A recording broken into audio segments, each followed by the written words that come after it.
Bonjour tout le monde, bienvenue à un autre épisode de En route vers Moncton, la série où on vous présente des prospects pour le repêchage LHMQ 2024 à Moncton.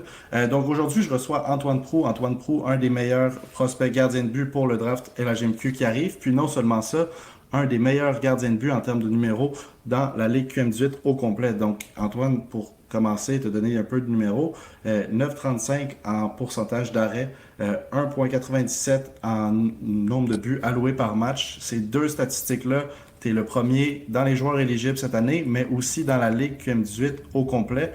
Quand tu repenses un peu à ta saison, quand tu regardes des numéros comme ça, qu'est-ce que ça te fait? Ben, c'est sûr que ça a bien été. Ça a été une saison qui a bien été, mais je pense que tout mon groupe défensif m'a beaucoup aidé là-dedans. Puis surtout, le goaler que j'étais avec lui, c'était vraiment un bon vétéran. Il m'a pris sous son aile, puis c'est ça a bien été, là. C'est ça qui m'a permis d'avoir ces chiffres-là. Parfait, ça. Puis avant qu'on rentre dans les questions un peu plus précises, je me demandais si tu pouvais un peu décrire quel type de gardien tu sais, quel type de gardien tu es, quel style de gardien de but tu joues. Je serais capable de décrire mon style de jeu en trois mots. Je dirais mobile, athlétique, puis agressif. Je pense que c'est trois mots qui me décrivent bien. Puis quand tu prends justement tous ces attributs-là, tu regardes un peu ce que tu as amené à ton équipe cette saison. Qu'est-ce que tu penses que tu peux amener à l'équipe qui va aller te prendre au repêchage LHMQ en juin? Ben, je pense que cette saison, j'ai apporté à mon équipe de la confiance. Je pense qu'il était confiant quand j'étais dans le filet. Puis je pense que c'est ça que j'aimerais ça apporter à n'importe quelle équipe qui me reproche, là. Là, toi, tu joues une position qui est intéressante parce que on voit beaucoup de changements dans les gardiens de but de la Ligue nationale, dans le junior. Dans le temps, les gardiens de but, c'était des gros bonhommes qui couvraient le plus possible du filet, puis qui étaient un peu en mode automatique. Tu sais, le but, c'était vraiment juste d'être imposant.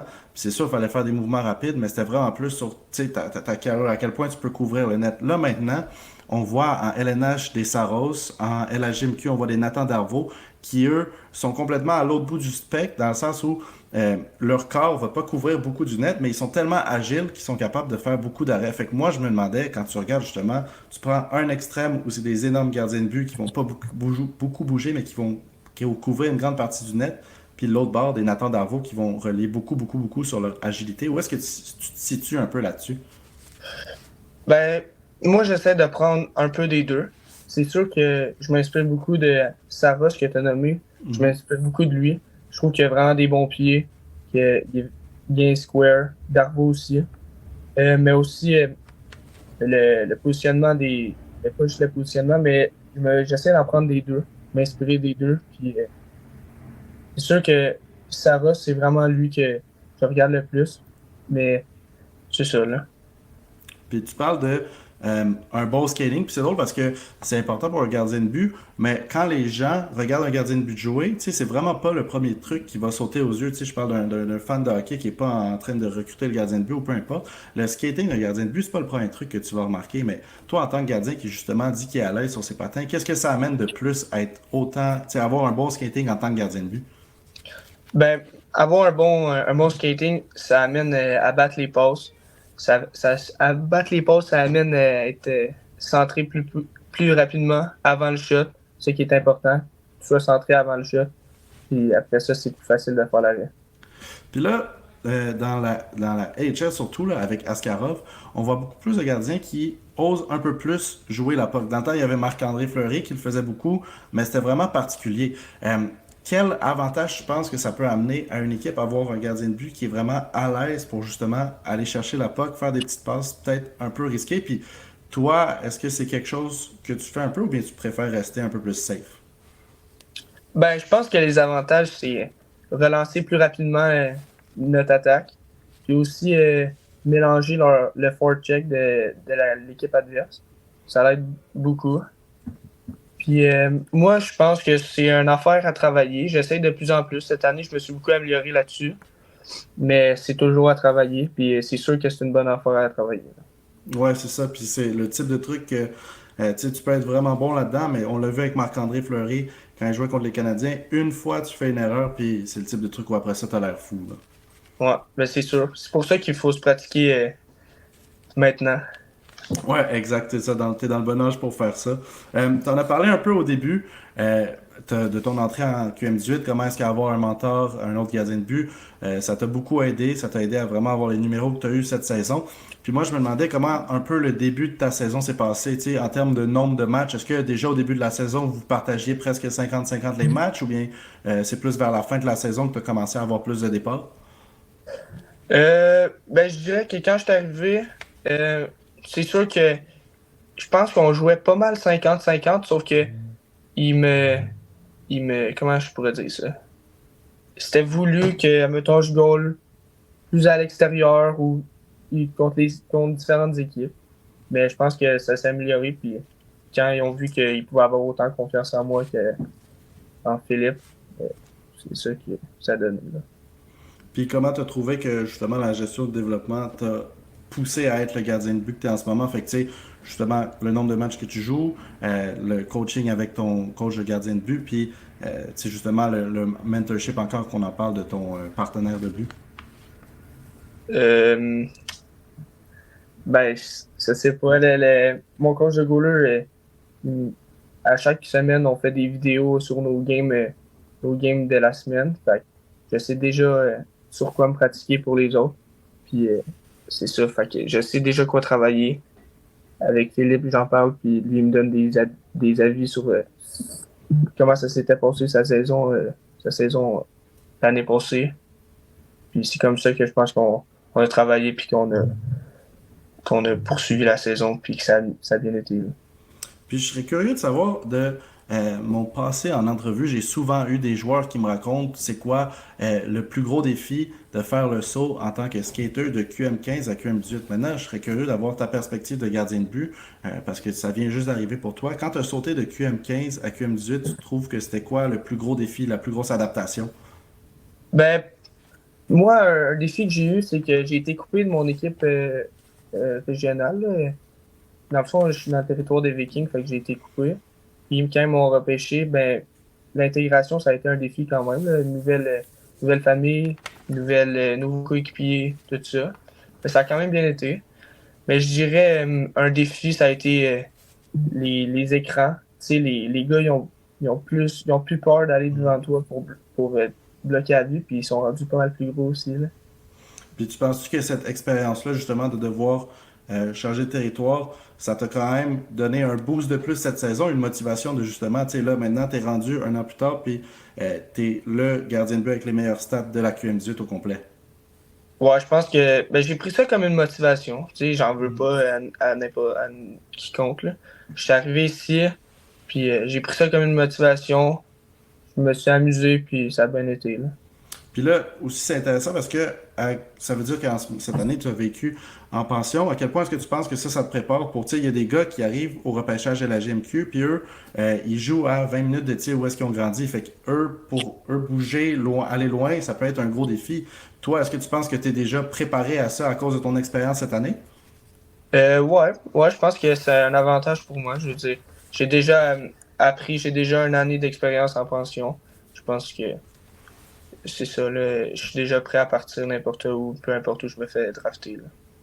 Ouais, moi, j'étais curieux de savoir, cette année, en QM18, vous aviez quand même des gros noms, dont je pense, celui dont on a plus parlé cette saison, c'était Jérémy Loranger de Trois-Rivières, qui aurait pu jouer à la GMQ, mais qui finalement décide d'aller aux États-Unis, fait qu'il a passé une saison de plus en QM18 avec Trois-Rivières, justement, à l'Estacade. Quand tu joues contre un joueur comme ça, est-ce qu'il y a quelque chose qui change dans ta préparation, dans ce que tu fais avant le match pour mieux être préparé à jouer, justement, contre le meilleur pointeur de la ligue? Ben, c'est sûr que faut que tu le remarques à chaque fois qu'il est sur la glace. Puis il faut que tu le pre-scout. C'est comme. Faut que tu analyses qu'est-ce qu'il fait, Mhm. mettons, en power play. Qu'est-ce qu'ils font là. Fait que c'est ça. Je te dirais. C'est pas mal ça avec toutes les équipes, mais c'est sûr Mhm. qu'à, mettons, l'Oranger, tu checkes un peu plus parce que tu sais qu'il est bon puis que c'est le meilleur pointeur. Là, fait que c'est ça. C'est sûr, mais en même temps, tu sais, avoir la chance, un peu, si on peut dire ça comme ça doit dépendre du match. Des fois, c'est chanceux, pas chanceux, mais avoir la chance de jouer contre quelqu'un comme ça, encore une fois, on parle d'une autre expérience qui doit vraiment préparer à aller gauler dans la GMQ, j'imagine. Ouais, c'est sûr que des gens de même qu'on sait qui pourraient jouer dans la GMQ tu te dis, si t'es capable de jouer contre ça, t'es capable de jouer contre n'importe qui, là. Puis, dans un match là, où, admettons, ton équipe est domine, où on en a vu plusieurs des matchs comme ça justement avec Lévis, puis toi, tu es dans une situation où tu reçois pas beaucoup de tirs, comment est-ce que tu fais pour te garder dans le momentum de du match quand tu es justement à l'autre bout de la glace en train de regarder un petit peu le jeu, être dans ton crease? Vraiment tu fais pour pas sortir du match mentalement et physiquement? Ben, c'est sûr qu'on a nos petites routines. Aussi, on en a parlé il y a pas longtemps avec notre entraîneur de gardien de but, là.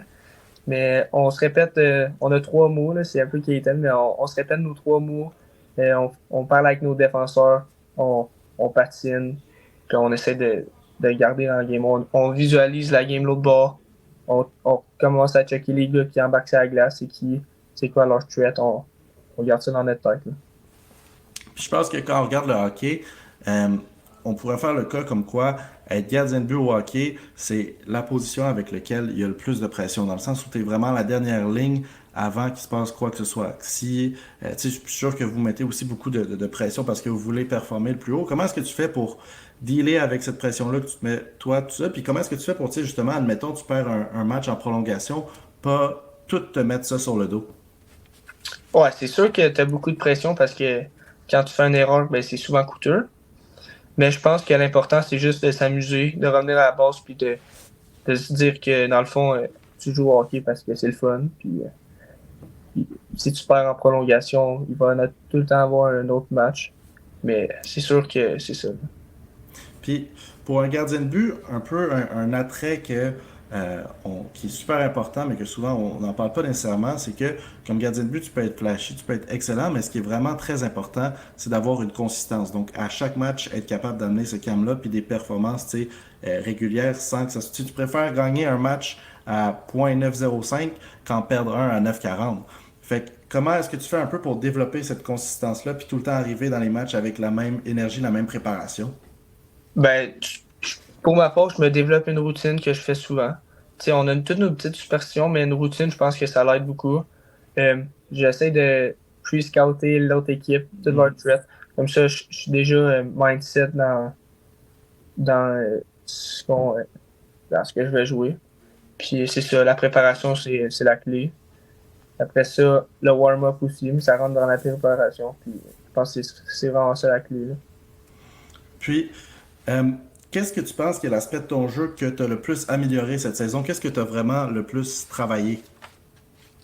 Ben, je dirais, les écrans, j'ai beaucoup travaillé avec mon coach parce que j'ai Ok, eu de la ouais. misère au début. Fait que ça, je pense que ça s'est amélioré. Sinon, je dirais mes réflexes avec mes mains. Je suis rendu avec des bonnes mains. Euh, ben, je pense que c'est nécessaire, là, rendu au niveau qu'on est, avoir des bonnes mains. Puis c'est ça, là. Puis, euh, dans une question de développement plus global, là, en ce moment, on ne sait pas à quelle équipe tu vas finir, quel plan ça va être, ils vont avoir pour toi. Mais des gardiens de but qui jouent, tu sais, leur année direct après le repêchage, c'est très rare. Fait que je voulais avoir ta perspective là-dessus. Toi, à quel point est-ce que tu penses que c'est important de pas rush un gardien de but, comme on dit, de vraiment prendre, comme on dit, de prendre son temps pour bien développer un gardien? Ouais, ben c'est sûr que si t'as d'affaires à jouer si t'as d'affaires à jouer où tu vas jouer où vas jouer, là, je veux dire. Mais je suis d'accord que, tu sais, faut pas rush un gardien de but, là. Son développement va se faire graduellement, puis c'est ça l'important. Puis gravir les échelons, encore à constance, pas nécessairement faire des gros sauts à chaque fois. Puis là, il y a une nouvelle qui a été intéressante pour la saison prochaine qui est sortie dans la GMQ. C'est l'allègement des calendriers. Donc, les jours de 3 matchs d'affilée, ça, c'est fini. Moi, je voulais avoir ta perspective là-dessus parce que les gardiens de but, tu sais, c'est pas nécessairement le premier truc à quoi on pense, mais vous êtes là pour le full 60 minutes pour les matchs de hockey, tu sais, dans un match idéal. Vous jouez le match au complet. Donc, tu sais, un match, c'est assez épuisant pour un joueur à la base, mais pour un gardien de but, tu sais, en plus, c'est vraiment très, très fatigant. Fait que comment est-ce que tu prends la nouvelle de justement, il n'y aura plus de 3 matchs d'affilée en LHMQ dès la saison prochaine? Ben, je pense que c'est une bonne affaire parce que c'est vraiment dur pour un gardien de but. Tu perds beaucoup d'eau pendant un match. 3 matchs de suite, c'est beaucoup. C'est dur à récupérer, là. Fait que je pense que c'est une bonne affaire. Puis c'est pas mal ça, là.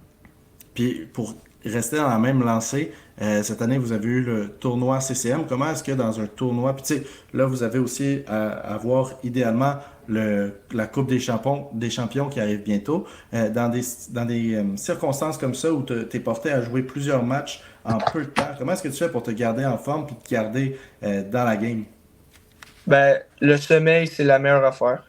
Faut que tu te couches de bonne heure, que tu dormes 10 heures, on va dormir à peu près.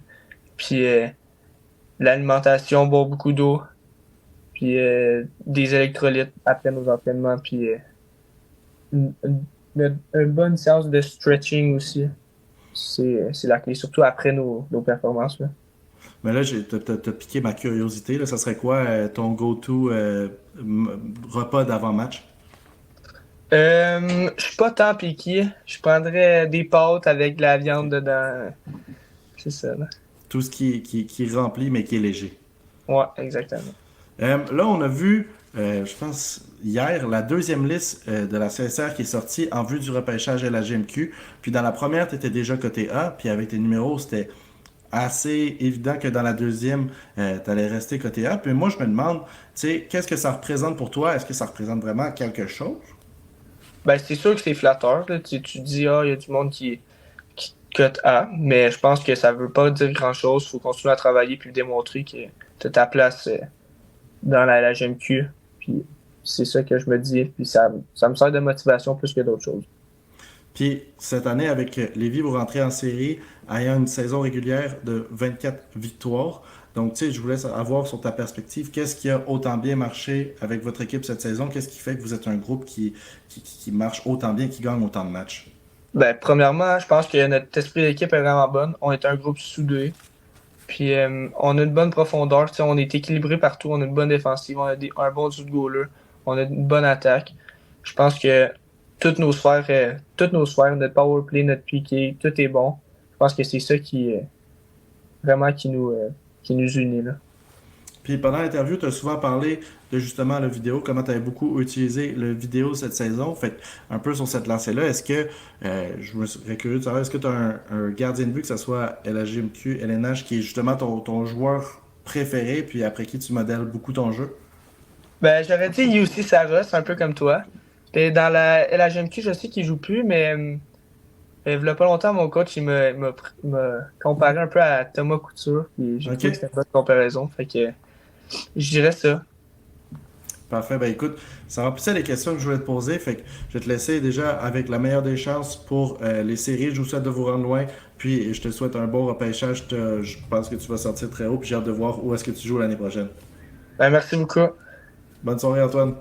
Yes, toi aussi.